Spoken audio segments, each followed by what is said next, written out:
Due to the current state of emergency and governor's stay-at-home executive orders related to COVID-19, the Red Wing Police Department would like to dedicate a virtual service to the fallen officers during the 2020 National Police Week. The Associated Press to the Evening Times reported in their paper, under the headline, "Maniac Killed 2 Officers."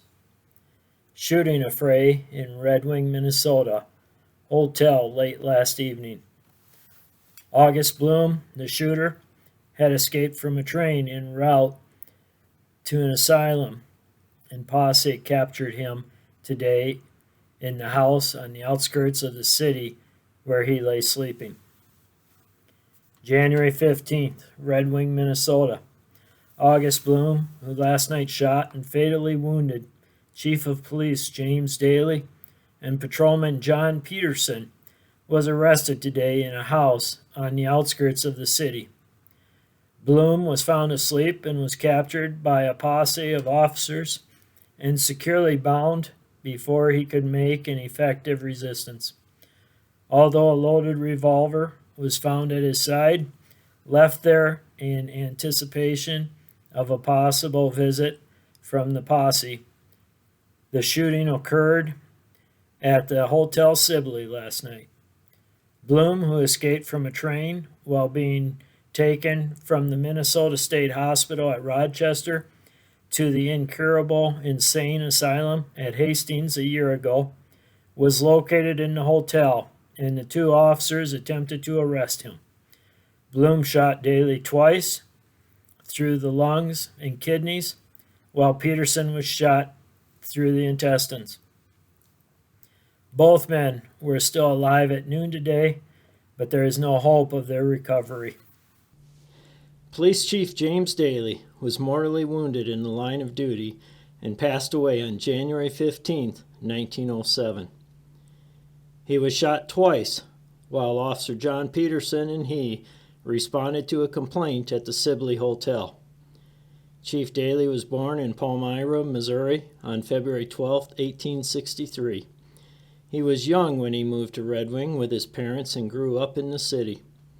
As an adult, he spent several years on the West Coast, where he became a skilled plasterer and continued the trade when he returned to Red Wing. When John H. Rich became the mayor of Red Wing, Daly was appointed as police chief and reappointed by Mayor Pierce. During his final hours, he met the issue of death with the same fearlessness which he had met life.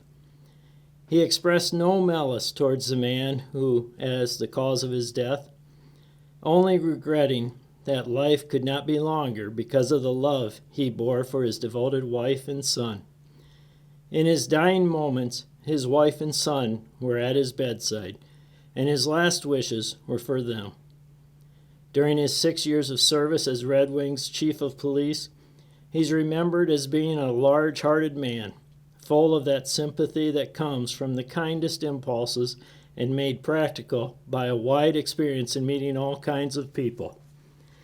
He felt genuine interest in the humblest and poorest members of society and endeavored to treat every person with whom he came into contact as a friend. These qualities bound him closer to the hearts of the people, and it was because of this that Red Wing mourned his loss so sincerely. Chief Daly was laid to rest in Calvary Cemetery in Red Wing. Officer John Peterson was the other officer who fell in the line of duty while responding to the call at the Sibley Hotel. Born May 30th, 1856 in Örebro, Sweden, Patrolman Peterson immigrated to the United States in February of 1881.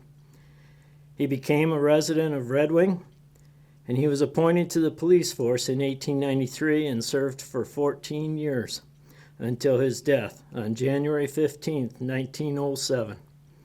He was brave and calm at his bedside as he conversed with his sons and other members of the family.